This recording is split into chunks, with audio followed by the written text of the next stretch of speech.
All right, let's podcast, man. Yeah. On air. It's pretty cool. Okay, so this is the make sure you're in shot on there. Yeah. Okay, so this is the first test run of I think so far called the Ridge Ramblings. So I'm Sure. the host, John Dutton, and I'm here with JD Cook, the goalie for the varsity lacrosse team. So Yep. what I want to get in first is when you were a freshman, you tore your ACL in your left leg, I believe, or right leg. Right leg first. Okay, right leg first. Yeah. And that was really hard coming back from. I'm sure that's not a fun injury. But then at the end of the season last year, you tore it again. So just tell me a little bit about what both those were like, and coming back from those, and the trainers are different from each one. Is it different with this one with the new trainers? What was just give me a little thing of what that was like. All right. So, first round, freshman year, I was playing freshman football, and okay. So first freshman year, I was playing freshman football, and it was like third game of the season. I remember we were playing versus Norcross. It was literally on the kickoff return, like first play of the whole game. I was going for a block because I was on the front line, and I cut the wrong way, and boom, just my ACL gave out on the first one. And I remember it was like a lot of swelling. They didn't really know what happened, and I remember I got X-rays and MRI, or I got X-rays, and the worker at the orthopedic place I went to, he said, with these signs, there is like almost no chance of you tearing your ACL. And he's like, but we are gonna have to get an MRI because just in case. But there's like almost like no chance. And we get the MRI, and then calls me in for a meeting, and then boom, you tore your ACL. That sucks. And yeah, that was because I think I remember your dad, because I talked to him at church, I think, and he was like, no, they said there's no sign, but they want to make sure. And I remember you telling your mom. I remember your mom just crying when she told us. Yeah. That sucked. yeah. But then you never played football at all before that, right? Like that was your first. I played you played but only for Peachtree Ridge. Like that was. Yeah. Because you were just doing it because we were playing, right? Right. I just want to hang out with my friends and stuff Yeah. And it was like, I enjoyed it, but I mean I enjoy lacrosse a lot more. But anyway, so yeah, that one was really rough. I remember sitting on my couch, I think I cried for 2 hours, and then started going to physical therapy that day and got a surgery set up. And the thing that benefited well with that one was probably for a majority of my ACL rehab was quarantine. And so I really had a good stretch from March, half of my rehab going to physical therapy was in quarantine, so I really had a good stretch of time where I could just focus on my rehab. I literally went to physical therapy every single day because I couldn't stay in the house all day. There's nothing else to do. Yeah. And that's I don't know what quarantine was for you, but I hated it. I couldn't do. Yeah. I'm an extroverted person, and with that, it was the school work was just it just felt optional. And we finished good grades, but it's you're sitting at home all day. There's nothing else to do. You just walk. I would just walk around my house. There's nothing to do. I play music everywhere, and it's just it was just a really crappy time. Yeah, it was. I guess it kind of helped. But then for you, I guess you're doing therapy, but it's also you're doing therapy is the only thing you're doing because you can't walk around. You're not going to take shots or anything. So. Right. I remember I went to physical therapy every single day of every single week because I had to get out of the house. That was the only way to get out of the house because you couldn't go anywhere else. And so I really got to build a relationship with my physical therapist Evan, who I still use today, and then the North Gwinnett trainer. He works there, and he's a cool dude. But if I do remember too, I think I remember I called you one night and you told me that it was after your surgery and you said the pain, right? You said, didn't you say you had painkillers? Yeah. And then after your surgery, once they were out, didn't you say it was the worst pain ever? Yes. It was horrible. So the surgery, they block all of your nerves pretty much in your around your leg, knee area. Mm-hmm. And so after the surgery, it still is intact, but the next day it's gone. And I just remember waking up in excruciating pain and then having to go down the stairs you couldn't walk. So you had to scoot down, and then I remember just going down just hurt immensely, and I was crying. That was horrible. That was really horrible. But then they give you these super strong other painkillers, and then once those start to kick in, it started to get a lot better. But the day after the surgery is always the worst. and then every day from that gets better. But I'm guessing too, though, it's like a weird pain too. Like, Yes. it's like your body's, because it's not necessarily like you're tearing your ACL. Like it's like your body's saying something's really wrong. Yeah. Like you know what I'm saying. Your body's having to take like one piece of your body that was somewhere else and like make it into a whole new and try to like piece. agree with it back into Yeah. your knee. Like, that's weird. Where they take your new one So from? first round freshman year was hamstring. So yeah, it's like I guess Yeah. your body's saying. It's kind of like sometimes you get that weird. It's like a phantom pain kind. It's like Yeah. your body's saying, something's not right. Or like I got that like. What did I get? Or something like that. It doesn't matter. Yeah. But I remember it feels like your body's like it's like you don't hurt anything, but it's like your body's just like so this is not okay. Something's Yeah. very wrong. Right. It's kind of like a gut feeling, but I guess it also hurts too. Yeah. And so where do they get the second one from? So I'll just go into more detail about the second one. So it was junior year lacrosse, last game of the season. We were playing at Oconee, and it was like in the fourth quarter. I think I remember it was like 8 minutes left, and basically they had a guy running on the side, I guess, of the field, and he took a shot. The shot bounced over the goal, so I went into like my running mode because in lacrosse you run closest one to the ball gets the possession. I ran to get it. However, their dude was like right there, and he caught it like right off the bounce, and was about to like go back and put it in the cage.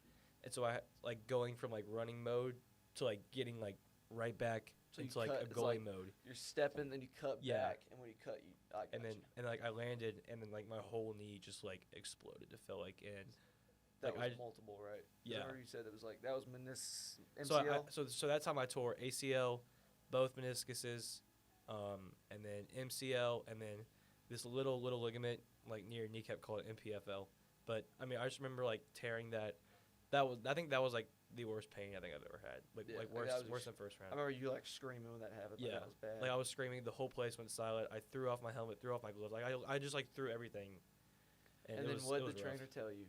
Well, hold up. So and then like they were like trying to get me to walk off the field, and I couldn't. And then Coach Mayer was like, "All right, frig it," and he picked me. Him and the other coach like picked me up and walked me over there.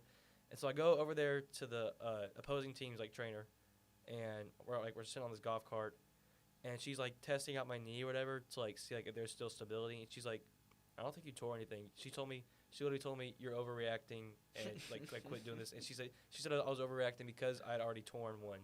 That was causing me to like overreact, but like nothing was messed up or anything. And then like I remember during like a timeout, I think like Coach Merrill came over there, and like they were like testing out my knee, and they were like wanting me to like stand, like squat and stuff, and they're like holding me, and then like I had like no clue what was going on, and they were like dropping me like to the floor. And I was like, what are you doing?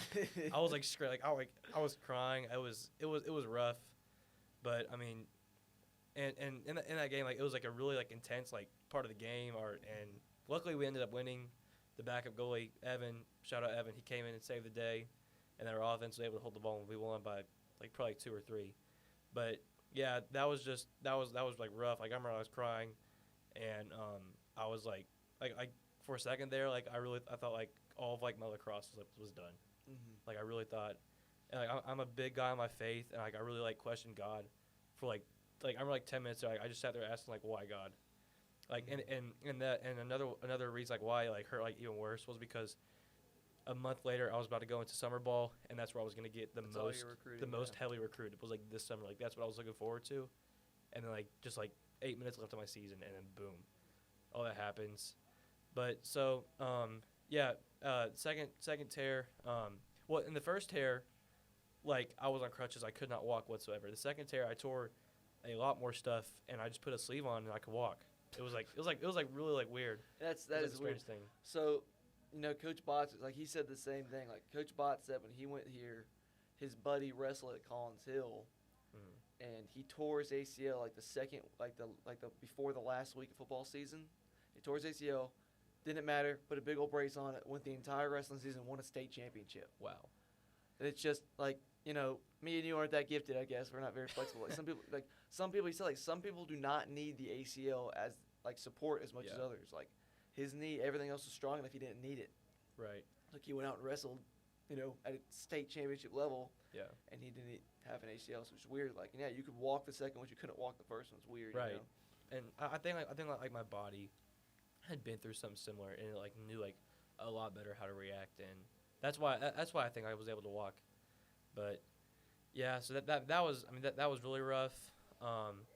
So tore it in April, like, and then I had my surgery in May, and like that week, like I didn't go to school. That was like the most depressing, roughest week of my life because I was stuck in my basement because I could not move well. It was literally just me and my dad. It's probably a little graphic, but like my body like could not digest, like it could not crap, it could not poop. Yeah, so that's a little weird, but like it could not, because like when the surgery, it shuts down your whole body. Yeah. It just like it really like you don't like realize like how big of a gift it is just to like bend your knee. Yeah. Like your knee is like perfectly straight the whole time. You're just constantly icing it, and like you literally you want to pop it and bend it out, like, you know. Yeah. Right.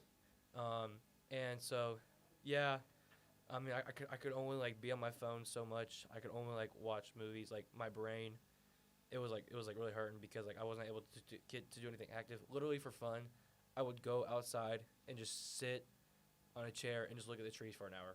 That was like my fun. That was like how to That was like how I was like super lonely and really really depressed. But yeah, that's like literally like for fun, I would just go out and just sit, and I just had to like walk around, and that was really really rough.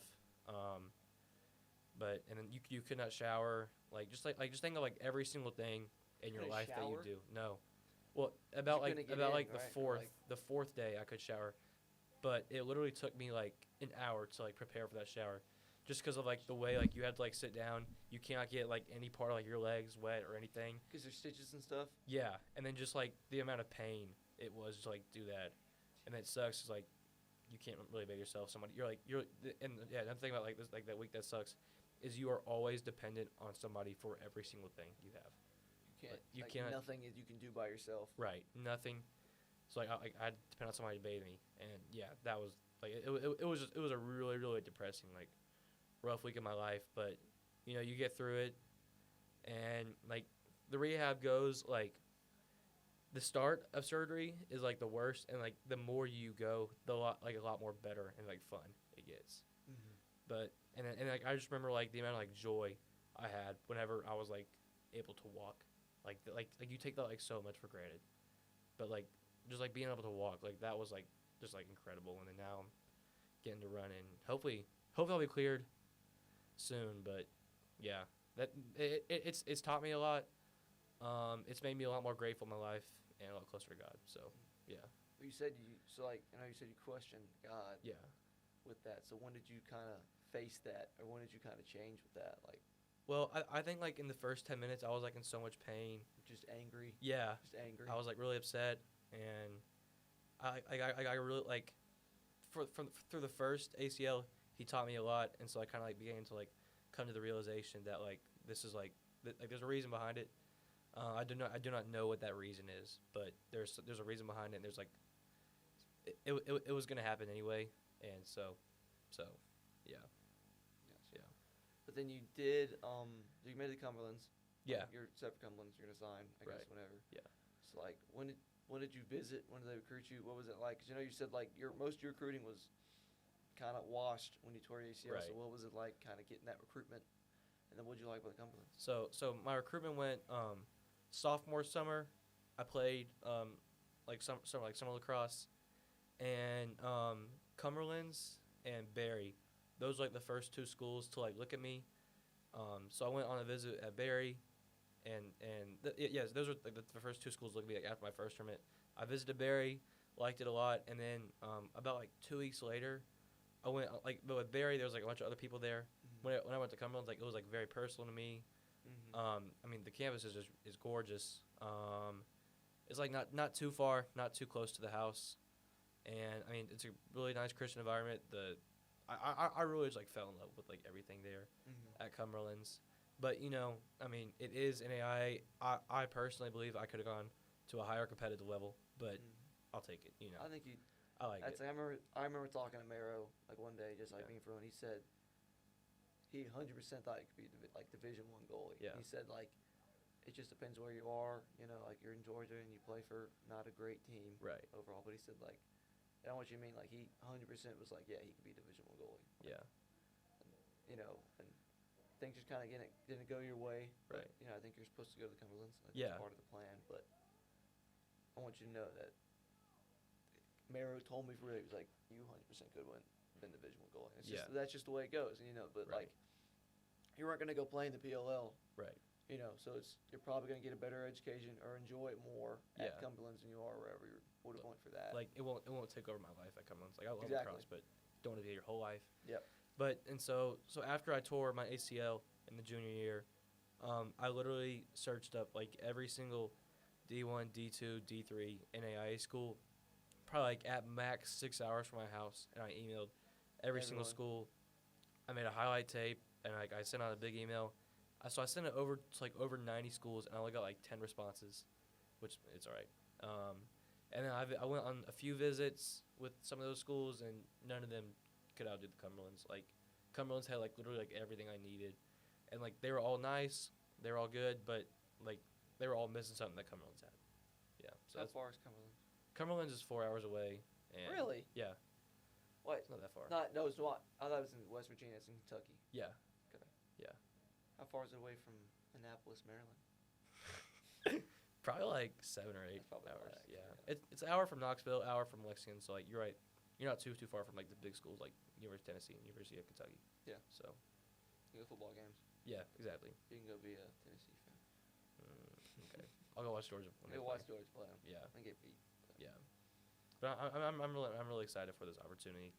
The coach, he has been so chill and so cool throughout my entire process. He was also a goalie, and he's just been like really supportive of me. And he seems like an awesome dude. So, and like for that, like even like the guy who recruited me to Cumberland's is not even there anymore. But he I don't know exactly what happened, but I think he was like a graduate assistant or something, and it was just it was like time for him to go or something. I don't know. I really don't know what happened there, but even through that, like I still just like love the school too much to like. Yeah. Yeah. But yeah, you seem like you're in a good place. Yeah. And that's. I guess now you gotta do is just enjoy your last year of high school. Right. And go there. Trying to get cleared as soon as possible. How Right. long is that? How long is that gonna be? So I did a test at the start of November. I was at 85%, and I got to get to around 92% to be like being able to like be like cleared and. Percent. Yeah, it's like so basically you sit on this like big chair with this computer in front of you, and the way they do this test is they like strap you up to where you're just like kicking like back and forth and pulling back. So It's your force output. yeah, Okay. and so they test your right leg, and they test your left leg to like see like how you compare. You got to get to like 92 like percent match, and so you do 15 kicks on the easiest mode, 10 on the middle mode, and then 5 on the hardest. Mhm. And it like there's a computer in front of you, and like it like tells you like your like torque or whatever, and like it just like shows you like how far you kicked, how far you put, like how much like force you pulled back. And then after they pull up like all these like results, and you just like sit with the physical therapist for like 10 minutes or so, and he talks to you about it. Tells you about how you're doing and stuff. Yeah, That's cool though. it is cool. That really is. Yeah.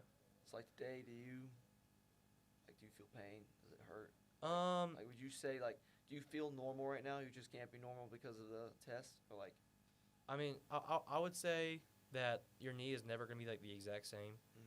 But I mean, I still like for most people, like probably like most like healthy people my age, probably like walking up and down the stairs are like pretty like seamless, like pretty like normal.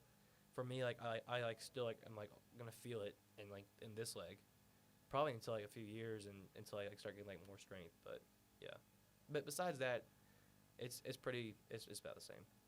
But then it's like, too. I remember for some reason I thought you said that like it's stronger now, but once you tear it once and they repair it, is it not? Like, what is your chance of like? Do you have more chances of re-tearing it on both legs because of surgery? Or is it normal? Like, is it the same as just a regular ACL? Like, I mean, you definitely have more of a higher chance of re-tearing when you tear ACL and like you go through it and you can re-tear it again. But I mean, I'm gonna like wear those braces until like I can't, because I do not want to go through the week of like the most depressing, lonely crap in my life. yeah. Because so it's worth it like to wear the brace and stuff like that. But I mean, I definitely could obviously get another injury or re-tear, but I'm just trying to like do everything as much as possible to like not have that happen again. So we're running out of time here, but I do want to know one last question. Just like, I think of you as a very, very good leader. And, Mhm. I think of myself as a leader, But I want to know, I kind of just want to share, like, I want you to share just what you think leadership is and just kind of like how do you imply that to people and what's your style of it? So my style is like if I was a leader Screaming. on the lacrosse field, sometimes you got to get like in a person's face and tell them wake up. But really, I kind of like on the lacrosse field. I would say like I let the situation like play out as is, Mm-hmm. and then like I just like tell everybody to like remain calm and remain cool throughout it all. But really just like knowing like you got to respect like the leader on the team. Like goalie is like just automatically going to be a leader just because of the way like the position works out. Yeah. Like you kind of like you just are the leader of the defense, and like everybody's got to respect you. And like if you are a massive jerk and like you're like screaming at them like 24/7, then it's not going to end well. Because like I've been there before when I used to do that, and like it just did not end well. But whenever you like let the situation play out, like you got to understand they're going to make mistakes. Whenever you like let like things play out, it always works better. And like always just like not being like such like a hardo, Yeah. like easing off a little bit, like telling them like, hey, you're doing good at this, you're doing good at this, but like just like be better at this. And yeah, just like really like trusting your defense and also understanding it's not that in the world if something happens. And I feel the same kind of way too, because like in football, there's not one way to lead people. If that Yeah. makes sense. That's how I learned. Like, in the summer we were running stadiums. There's one kid, like I might say his name, but like he does not have he did not grow up with a great home life and stuff, and he finished dead last. And I told him, I said, man, I'm so proud of you, buddy. I said, great job to him. And he looked me in the eyes like that was like the first time in years someone said good job to him. Right. And to realize, like, this kid, if you scream at him, he's not going to pay attention to you. Yeah. You gotta know when it's like, I need to know I get screamed at. That's how I learned. Yeah. Like, if you yell at me, I'm like, okay, I got you, Right. coach.